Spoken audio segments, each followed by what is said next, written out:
Assalamualaikum warahmatullahi wabarakatuh. Waalaikumsalam. Bismillahirrahmanirrahim.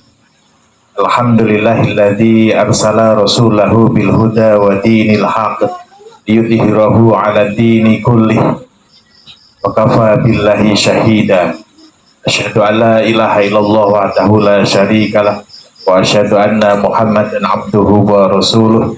Allahumma shalli wa sallim wa barik ala sayyidina wa habibina wa syafi'ina wa maulana Muhammadin wa ala alihi wa sahbihi ajma'in, amma ba'du. Rekan-rekan yang saya muliakan, para ibu, hadirin hadirat, muslimin muslimat, muta'alimin muta'alimat, solihin wa solihat rahimakumullah. Kalau dalam kehidupan kita itu tiba-tiba ada orang yang ngasih uang, misalnya begini, Mas, Bang, kamu saya kasih uang mau nggak? Mau. Saya kasih 10 miliar. Hah? 10 miliar? Mestinya begitu. Iya, 10 miliar. Serius? Serius. Ya, saya mau. Apa yang akan kamu lakukan kepada orang yang ngasih uang 10 miliar itu? Kemudian orang ini pasti akan mengatakan, oh saya akan terima kasih banget. Saya akan sujud-sujud. Apapun yang dia perintahkan, saya laksanakan. Pokoknya saya siap selalu. 10 miliar. Oke. Kemudian misalnya, orang ini disampaikan lagi, kamu dikasih uang 10 miliar, tapi besok nggak bangun lagi. Bagaimana? Kira-kira bagaimana? Dia akan mengatakan, waduh, ya mendingan bangun lagi lah. Kan gitu ya. Mendingan bangun lagi. Nggak punya uang 10 miliar, nggak apa-apa. Yang penting bisa bangun. Nah, kita ini juga demikian dalam kehidupan ini. Kita dibangunkan oleh Allah Subhanahu wa taala, masih diberi hidup yang luar biasa. Itu jarang sekali mensyukuri nikmat-nikmat Allah Subhanahu wa taala, terutama umur itu. Di mana pada pengajian yang lalu Ustadz kita menyampaikan umur itu lebih besar nilainya dibandingkan dengan kesehatan bahkan. Nah, oleh karenanya ini harusnya cerita singkat tadi itu yang saya karang sendiri, nggak ada hadisnya, bukan fakta itu ya. Itu yang saya karang sendiri, cerpen itu adalah agar mengingatkan kita bahwa nikmat hidup kita masih diberi, bisa hadir di pengajian, apalagi gitu ya, bisa melakukan kebaikan-kebaikan. Ini adalah satu nikmat yang wajib kita syukur. Hidup ini adalah mahal sekali, dan hidup itu ada batasnya. Inna dunya laibun. Dunia itu adalah permainan. Nah, ciri-ciri permainan itu apa? Ciri-ciri permainan itu kira-kira apa? Ustaz Nabi. Ciri-ciri permainan itu adalah waktunya tidak lama. Ronaldo, pesepak bola itu, Messi, Muhammad Saleh, itu dia kalau main sepak bola nggak pakai HP. Nggak ada yang pakai HP main sepak bola. Kenapa kok nggak pakai HP? Karena waktunya sebentar. Hanya 90 menit saja. Kalau 3 hari waktunya, insya Allah mereka pakai HP. Tapi mereka fokus untuk menjadi pemenang-pemenang dalam permainan itu. Oleh karenanya mereka tinggalkan HP demi waktu yang hanya 90 menit itu. Nah, diri kita juga demikian. Kita tuh sebentar sekali di dunia ini. Dan permainan kita banyak. Tempat permainan kita itu disediakan oleh Allah, bukan lapangan yang berapa puluh meter kali berapa puluh meter, tapi dunia raya ini adalah tempat permainan kita. Misalnya begini, ada orang yang bermain-main dengan pertanian. Nanti saya ilustrasikan begini, ketika malaikat maut mau menjabut kita, menjabut ruh kita, itu bisa saja sang malaikat maut itu mengatakan begini, wahai fulan bin fulan, kamu telah mengambil permainan pertanian di dunia ini. Gara-gara kamu mengambil permainan pertanian, maka kamu punya kebun yang luas. Kamu punya sawitan yang berhektar-hektar yang sudah disertifikatkan semuanya. Gara-gara kamu menjadi petani dan bermain di bidang pertanian, kamu punya uang banyak, kamu punya kendaraan, kamu punya sesuatu yang kamu inginkan. Tapi ketahuilah wahai fulan bin fulan, permainanmu hari ini telah selesai. Itu ketika mau jemput kita. Coba kita mau bilang apa coba? Sertifikat kebun yang begitu banyak itu hari ini sudah tidak punya kamu lagi. Permainanmu telah selesai. Wahai Fulan bin Fulan, kamu telah melakukan permainan di dunia ini dan kamu memilih sebagai pebisnis. Gara-gara kamu bermain bisnis, maka tokomu berada di mana-mana. Outletmu berada di setiap kota. Hotelmu berada di kota-kota besar. Bahkan kamu punya villa di daerah-daerah pegunungan di seluruh negerimu. Tapi ketahuilah wahai Fulan bin Fulan, hari ini permainanmu telah selesai. Wahai Fulan bin Fulan, wahai Fulanah binti Fulan, kamu telah bermain-main menjadi di bidang akademik. Permainanmu kamu milih di bidang akademik. Karena kamu di bidang akademik, kamu punya sekolahan, kamu punya lembaga pendidikan, baik agama maupun umum. Kamu jadi kepala sekolah, kamu jadi dekan, kamu jadi rektor, kamu jadi guru besar. Tapi ketahuilah, permainanmu hari ini telah selesai. Ini dunia itu sebentar sekali permainan itu. Wahai Fulan bin Fulan, kamu telah mengambil permainan di dunia ini dengan bermain-main politik. Gara-gara kamu bermain politik, maka kamu jadi bupati, kamu jadi anggota DPRD, kamu jadi anggota DPRD provinsi pusat, kamu jadi gubernur, kamu jadi wali kota, kamu jadi menteri, kamu jadi presiden bahkan. Tapi ketahuilah, hari ini permainanmu sudah selesai. Tatkala finish itu, kita mau ngapain juga? Habislah kita. Maka gunakan kehidupan ini dengan sebaik-baiknya. Rasulullah Shallallahu Alaihi Wasallam sudah diperingatkan oleh malaikat Jibril alaihissalam, dan Rasulullah juga meneruskan kepada umatnya, Isma sita fa'innaka mayitun. Isma sita, hiduplah sesukamu Muhammad. Kalau kamu mau beriman atau tidak terserah. Kamu mau menjadi orang baik atau jadi orang jahat terserah. Silahkan saja. Kamu ngikut aturan atau ngikut nafsu terserah. Kamu mau mentauhidkan Allah atau menjadi orang yang liberal terserah. Isma sita, hiduplah sesukamu, fa'innaka mayitun, tapi sesungguhnya kamu akan mati. Nah, inilah harusnya menyadarkan kita untuk tetap semangat mengisi hari-hari ini dengan kebaikan-kebaikan, salah satunya dengan ngaji Al-Hikam setiap pekannya insya Allah. Itu Bapak yang saya muliakan, hari ini kita akan mentadaburi ayat-ayat Al-Quran, dan sampailah pada malam hari kita ke surat Al-Kafirun. Alhamdulillah rahimakumullah. Surat Al-Kafirun ini turun di Mekah, dan ini Mekah periode akhir. Ini nanti saya akan sampaikan kenapa kok Al-Kafirun itu turunnya di Mekah periode akhir, jelang-jelang waktu Nabi mau hijrah ke Madinah. Dan jadi sudah akhir banget. Nabi bertahun-tahun di Mekah, muncul turun surat ini, kemudian Nabi berangkat ke Madinah dalam rangka hijrah atas perintah Allah Subhanahu wa taala. Jadi hijrahnya Nabi bukan karena takut ya. Hijrahnya Nabi bukan takut kepada orang-orang Quraisy, tapi karena perintah Allah Subhanahu wa taala. Maka ketika Nabi dituduh takut, Nabi nggak takut. Buktinya apa? Nabi berangkatnya belakangan. Umar bin Khattab juga mengatakan, saya hijrah karena mengikuti Rasulullah Shallallahu Alaihi Wasallam. Jikalau kalian ingin menjadi mayat, jikalau ibu kalian ingin memilih jikalau kalian ibunya itu ingin anaknya hilang dari dunia ini, tunggulah saya di sana gitu. Kita berduel. Itu kata Umar bin Khattab. Jadi hijrahnya Nabi bukan karena takut, tapi semata-mata karena perintah Allah Subhanahu wa taala. Surat Al-Kafirun ini merupakan surat yang ke-109. Hurufnya itu berjumlah 98 huruf, kemudian 27 kalimat. Nah, surat Al-Kafirun ini disebut juga namanya macam-macam. Salah satunya atau diantaranya nama surat Al-Kafirun itu adalah surat Al-Ibadah. Jadi surat Al-Ibadah. Kenapa dinamakan surat Al-Ibadah? Karena ini memproklamirkan diri bahwa saya hanya beribadah kepada Allah Subhanahu wa taala. Kemudian surat Al-Kafirun ini dinamakan juga dengan surat Al-Ikhlas. Jadi ada surat Al-Ikhlas yang sering kita sangat paham, Qul huwallahu ahad, Allahus samad ila akhirih itu.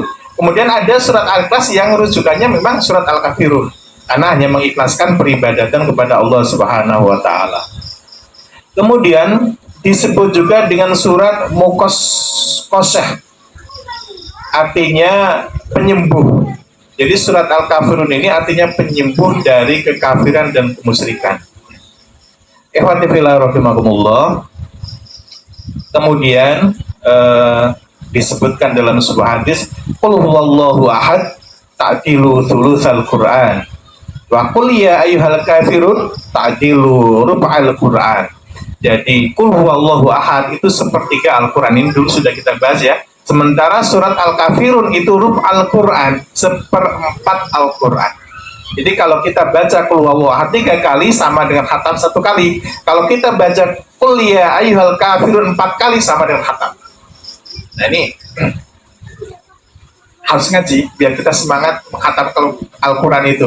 Kita kan manusia tuh sering jenuh, qul huwallahu ahad terus ya, jenuh, gantilah qul ya ayyuhal kafirun itu 4 kali, misalnya 8 kali, berarti 2 kali khatam. Itu seperti itu. Wa kana yaqra'u bihima fi raq'atil fajri.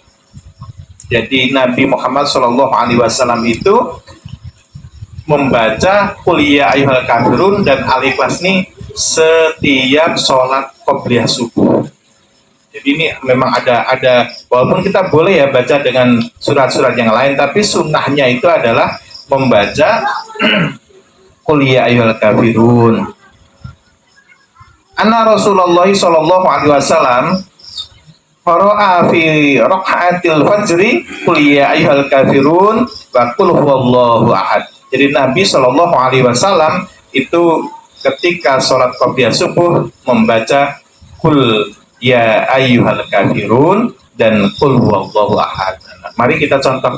Dan ada satu hadis begini, anna Nabi sallallahu alaihi wasallam lam yakun ala syai'in minan nawafil asyaddu mu'ahadatan minhu ala raka'ataini qabla subhi.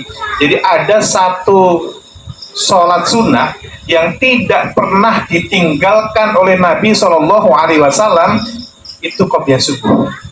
Dan bacanya itu qul ya ayyuhal kafirun, qul huwallahu ahad. Apa hikmahnya? Ini mengawali hari dengan kita yakin hanya kepada Allah saja kita menyembah. Tidak, saya bukan orang musyrik, saya bukan orang kafir. Begitulah dalam hati kita itu. Mengawali hari sebelum sholat subuh, sholat qobliyah subuh. Kalau kita bangun jam 5:04 atau jam 5:30 itu harusnya idealnya itu masih bisa sholat qobliyah subuh. Jadi kita meniru-niru Nabi itu qobliyah subuh, kita usahakan untuk disungguh-sungguhkan. Sungguh-sungguhkan itu apa ya? Ya kita serius gitu ya. Qobliyah subuh. Kemudian Nabi Muhammad SAW itu yang sering membaca qul huwallahu ahad atau qul ya ayyuhal kafirun dengan qul huwallahu ahad itu ba'diyah maghrib. Jadi ba'diyah maghrib itu qul ya ayyuhal kafirun dan qul huwallahu ahad. Dan Nabi membacanya itu berulang-ulang sampai 20 lebih.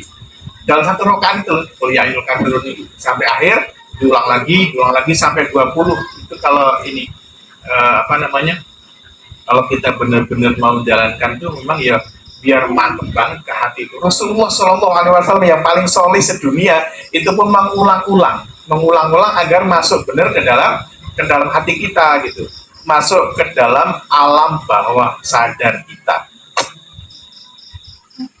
Karena ini hadis yang lain, karena yutiru Rasulullah sallallahu alaihi wasallam qalat kana yaqra'u fi awwali bisabbihisma rabbikal a'la. Ketika Nabi sallallahu alaihi wasallam melaksanakan sholat witir 3 rakaat, maka yang pertama kali beliau membaca sabbihisma.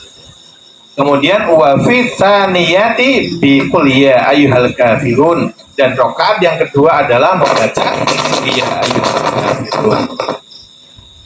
Wa fi salasati bi qul huwallahu ahad, wal muawwidatain, dan rakaat yang ketiganya adalah membaca qul ahad dan qul a'udzu birabbil falaq sama qul a'udzu birabbin nas. Dalam riwayat yang lain hanya membaca qul huwallahu ahad saja pada rakaat ketiganya. Bapak Ibu yang saya muliakan, inilah keutamaan dari Nabi Shallallahu Alaihi Wasallam tentang surat Al-Kafirun. Di satu riwayat beliau menyampaikan setiap sholat sehabis tawaf itu bacanya juga qul ya ayyuhal kafirun sama qul huwallahu ahad. Kadang-kadang qul huwallahu ahad dulu, qul ya ayyuhal kafirun setelahnya begitu. Kadang-kadang duluan qul ya ayyuhal kafirun, kadang-kadang duluan qul huwallahu ahad, itu setelah setelah tawaf. Jadi ada sholat setelah tawaf. Itu nanti sholatnya di belakang Maqam Ibrahim. Nanti senang banget tuh, insya Allah ya, Allah hadirkan ke sana. Nanti di sana itu kan kita kan sholli fardhu subhi rakaatain mustaqbilal kiblati, kan itu ya. Sholli fardhu dhuhri arba'a rakaatin mustaqbilal kiblati. Kita menghadap kiblat. Nanti kalau di sana tuh kiblatnya di depan mata kita dulu kan. Masya Allah. Sini Maqam Ibrahim, kiblatnya Ka'bahnya besar di situ itu.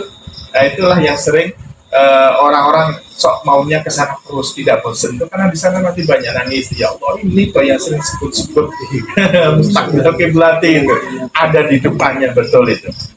Nah, oleh karenanya niatnya nanti Allah, caranya yang akan mengantarkan itu suka-suka Allah sampai di sana. Bapak Ibu yang saya muliakan, kemudian sunnahnya lagi adalah dibaca ketika mau tidur. Jadi qul ya ayyuhal kafirun. Kalau biasanya yang sering kita hafal itu kan membaca ayat kursi, qul huwallahu ahad, qul a'udzu birabbil falaq, qul a'udzu birabbin nas. Ini nggak familiar yang qul ya ayyuhal kafirun itu. Padahal ada satu riwayat sebelum tidur membaca qul ya ayyuhal kafirun. Jadi awal hari kita buka dengan tauhid ya, bacaan-bacaan tauhid. Kemudian mengakhiri hari yaitu jelang kita tidur juga menggunakan bacaan-bacaan tauhid. Dan di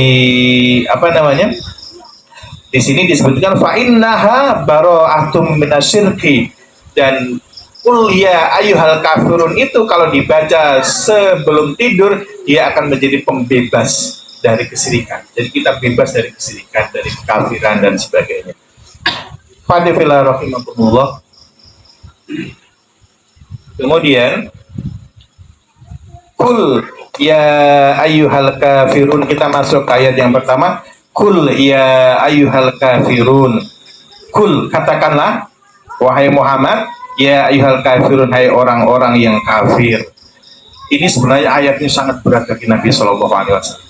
Coba kalau kita kan membaca kul ya ayyuhal kafirun tuh nggak ada beban lah, tapi Nabi luar biasa bebannya. Coba minta tolong Ustaz Ahmadi dilakukan kuliah itu kafir ayat satu ayat. A'udzu billahi minasyaitonir rajim. Bismillahirrahmanirrahim. Qul ya ayyuhal kafirun la a'budu ma ta'budun. Nah, kalau yang lagu tilawah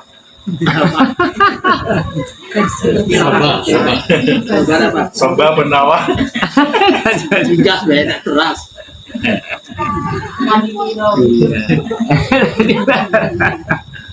Jadi laki gitu. Ya kawan-kawan dengan Yang gimana? iya setayat itu ada dua ya. Iya tilawah.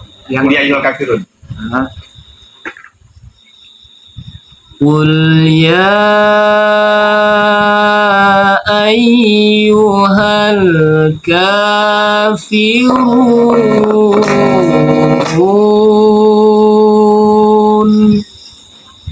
la a'budu ma ta'budun. Ya, nah, luar biasa ya. Ibu, Bapak yang saya muliakan, hari ini ketika kita baca Qul Ya Ayyuhal Kafirun, kita dengan hati yang seneng ya, walaupun sedih tapi senang. Tapi Nabi Muhammad dulu kalau menurut asbabul nuzulnya ini berat sekali karena kawan kayak Ubay bin Khalaf ya dan kawan-kawannya itu kan dia datang ke Nabi, permusuhan itu luar biasa kepada Nabi itu, nggak bisa dibendung lagi. Akhirnya mereka minta damai, ngusir Nabi itu nggak mungkin lagi, mereka udah sadar itu. Kemudian nyampaikan kepada Nabi, wahai Muhammad, sekarang damai aja lah. Udah bertahun-tahun kita berperang itu, dalam diri kami itu banyak kerugian, di pihakmu juga banyak yang gugur, capeklah kita perang terus. Itu kata Ubay bin Khalaf dan kawan-kawannya. Sekarang gini aja wahai Muhammad, kamu minta apa? Tak kasih. Kami akan kumpulkan harta-harta kami, kamu kasihkan sehingga kamu itu menjadi orang yang terkaya di Quraisy. Oh, minta apapun itu. Pokoknya sebelum kamu jadi yang paling kaya, kami tidak akan pernah berhenti mengumpulkan harta-harta kami. Nabi nggak mau. Nggak mau, Nabi nggak mau. Udah kalau kayak gitu, kami kasih wanita. Pilih di antara wanita-wanita kami yang engkau kehendaki, yang cantik jelita, wanita-wanita bangsawan kami, akan kami nikahkan. Nabi nggak mau. Ini kan mereka udah kalem, orang-orang kafir ini kalem loh, berembuk, berunding gitu. Terus mereka mengatakan begini, Muhammad, sekarang kalau kamu nggak mau semua, gimana ya? Gini aja, kamu nyembah Tuhan kami setahun, nanti kami nyembah Tuhan kamu setahun, gitu loh. Kami nyembah Tuhanmu setahun, kamu nyembah Tuhan kami setahun. Nabi agak bingung nih, sudah agak bingung. Akhirnya Nabi saya nunggu wahyu. Kemudian akhirnya nggak mau juga Nabi itu. Kemudian mereka mengatakan, sudahlah begini Muhammad, kamu mengusap kepalanya Tuhan kami saja. Jadi berhala itu Lata Uzza itu diusap aja kepalanya. Setelah diusap, kamu akan kami jadikan teman yang setia. Kami akan setia kepadamu. Kalau kita politiknya cuma ngusap aja kan gitu ya, tapi tidak. Dan Nabi ini hampir condong, hampir terpleset dengan bujukan orang-orang Quraisy itu. Akhirnya turunlah surat Qul, katakan Muhammad ya ayyuhal kafirun. Mereka sedang baik-baik kok kita mengatakan kafir kan gitu bahasanya. Neraka kamu neraka. Ini berat banget bagi Nabi itu.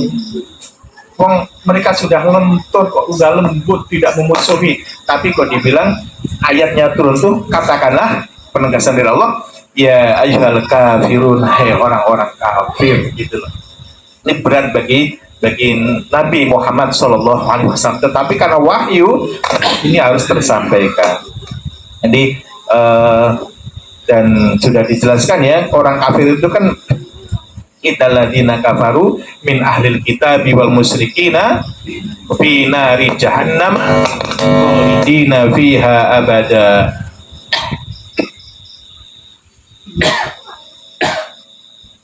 Fiha dia ulaikahum syarrul bariyah. Orang-orang kafir itu akan berada di neraka dan mereka adalah seburuk-buruk makhluk. Ini di surat Al-Bayyinah.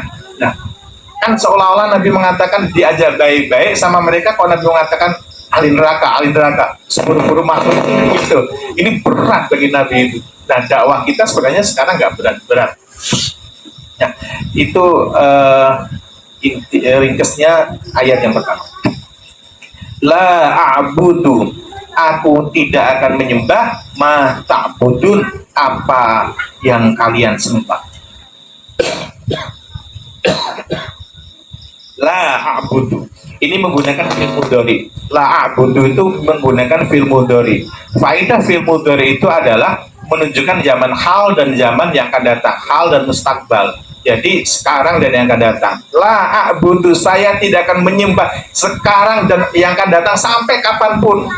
Pada waktu-waktu sekarang maupun waktu yang akan datang, saya tidak akan pernah menyembah apa yang kalian sembah. Ini ikrarnya Nabi Muhammad SAW di hadapan mereka yang sudah lentur hatinya. Nah, ibu bapak yang saya muliakan, di sini menggunakan ma ta'budun, menggunakan ma, tidak menggunakan man. Padahal kalau Tuhan Allah itu bagusnya kata gantinya kan man ya. Man Allah gitu kan. Ma apa. Tapi kenapa kok di sini bukan apa, bukan Allah? Karena ini yang dimaksud bukan Allah, tapi dimaksud adalah berhala kaum Quraisy. Jadi Bapak Ibu yang saya muliakan, ma ini juga menunjukkan litajub. Fungsi ma itu litajub, untuk memberikan identitas. Jadi kalau orang berkata siapa dia, soleh, gitu aja. Siapa dia, soleh. Kan kalau bahasa Arabnya kan man huwa gitu, solih, gitu. Dia soleh atau dia profik gitu. Tapi kalau menggunakan ma huwa, apa dia itu? Oh dia direktur gitu ya. Oh dia bupati gitu. Dia mudirul ma'had dan sebagainya. Ini jadi Nabi Muhammad akan mengatakan, saya tidak akan menyembah sekarang dan yang akan datang Tuhan model kalian itu. Tuhannya kalian itu yang kualitasnya nggak ada gitu loh. Cuman berhala-berhala saja. Maka dia menggunakan ma. Identitas Tuhannya orang kafir itu hanya berhala-berhala yang nggak bisa ngapa-ngapain. Ngapain harus menyembah Tuhan kalian sekarang dan sampai kapanpun pada waktu-waktu yang akan datang, la a'budu, saya tidak akan pernah menyembah. Nah begitulah, ini makanya menggunakan ma gitu, ceritanya seperti itu.